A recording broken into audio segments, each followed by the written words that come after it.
With the Math Grade 4, 5 and 6 program, we've got two sections. One side for the students and then a side that is the admin for the parents as well as the teachers. Let's have a look at the student side first of all. What we'll do here, this is where we'll find our class, where all the classes are registered. We select our class. All the students in the class are registered and the student will only select his or her name. Every student has got a password on their name because everything gets, a record gets kept of all the marks and the exercises. If we look at the different areas, we've got the buttons here. Areas, these are our 5 different strands where we have patterning in algebra, measurements, data management probability, number sense enumeration and geometry. Let's take number sense enumeration, and what we do here, we first start off by doing an interactive lesson, a step-by-step interactive lesson. Then we'll go to the test section where we're first going to practice to reinforce our skills and then do a test section. So let's click on interactive tutorial. We've got 6 topics here. Basic operations, place value, rounding, order and comparison, fractions and counting. Let's select fractions. And on fractions we've got 6 different topics. If you want to know the learning outcomes for those 6 topics, we click on File, Skills and Knowledge, and I'll get a list of all my different learning outcomes. How this program should be used is always start with the first one and then carry on to the next lesson. Because maths is a subject that's progressive, we need to have the foundation to build on top of that. So let's start with the first one, Introduction to Fractions, to show you how the lessons work. What we do here, we just click on Next to get the next step of the lesson. We've got a pizza here and we have to cut it into 4 slices. So it's like cut the pizza. You can see how we cut the pizza. Take your quarter, and now we have 1 slice of 4 slices. That's why it's 1/4. Every time we want the next step, we just click on the next button. The 1 is called my numerator and the 4 is called my denominator, and you'll also notice that it is color coded. Whenever we are in a lesson and there is a word in the lesson which they don't understand, they can go to the file, click on glossary. That is like the mathematical dictionary. Go and look up the word, click on the word and get the explanation of that word. For instance, cylinder. And you'll also notice the underlined words, hotkeys. If I don't know what the meaning of that word is, click on it and I get an immediate explanation on that word. Right. Whenever the next button is gone on a specific lesson, it means you're at the end of this specific lesson here. So all we do, we click on forward. And it will take us now to Introduction Fractions 2. Just to show you how many lessons we have on Introduction. There are 9 lessons that we're going to work through on the Introduction side. After working for all the introducing fractions, we carry on and we go to equivalent fractions. Let's just look at multiplying and dividing. We've got 2 times 3/4. What you can also do in a lesson, because it's randomly selected, every time you click on replay, you're going to get a different example to work with. So let's take 5 times 1/4. Click on next step. And now we're going to place the quarters visually for the students, my 5 quarters, and we can see where does 5 times 1/4 come from.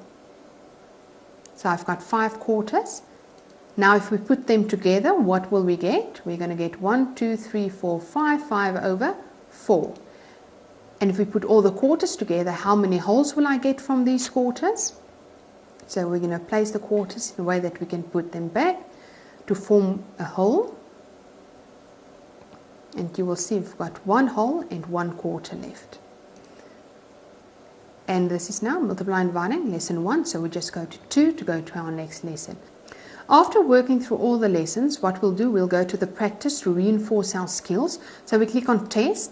We've got 2 options, the test or practice. We'll first go to the practice.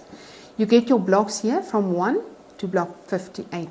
If you put your cursor at the top on this green bar, it tells you what type of questions you'll find under each block. Okay.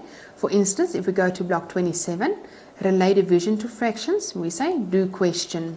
Click on the fraction which has the same meaning as 3 divided by 5. That will be 3/5.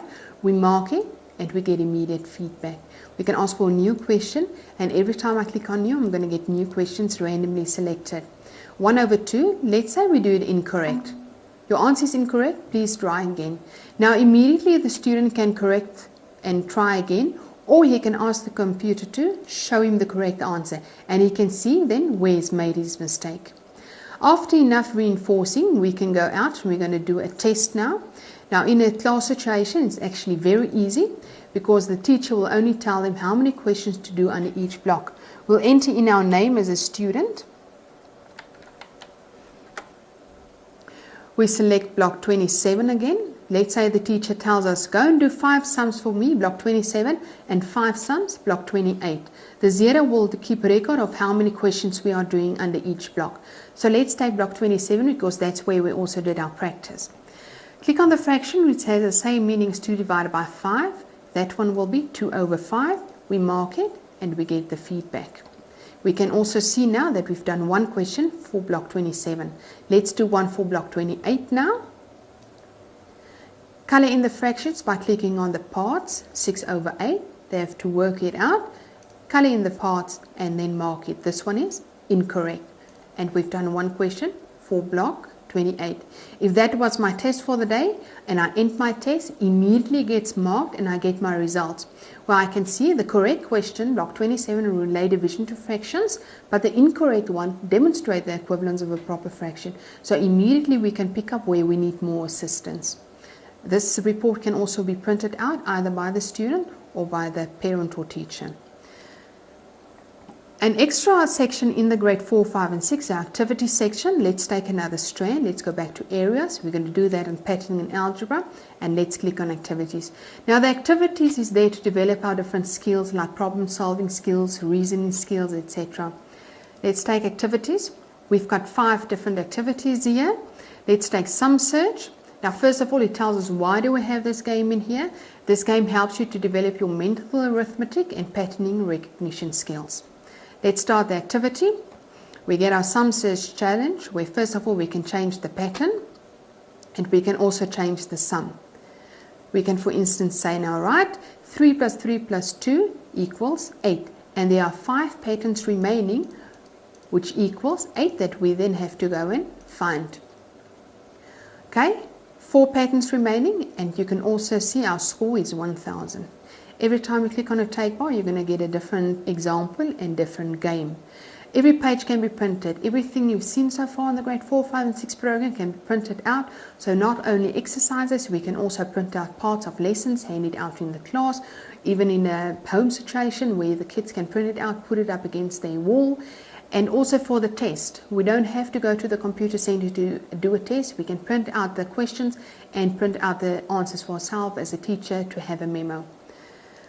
Right, let's go to the admin system now for the teachers and the parents. The admin on the grade 4, 5 and 6. We enter in our password. We select the class that we want to have a look at. We select the student to have a look at. The results. All the tests this specific student did will be listed here.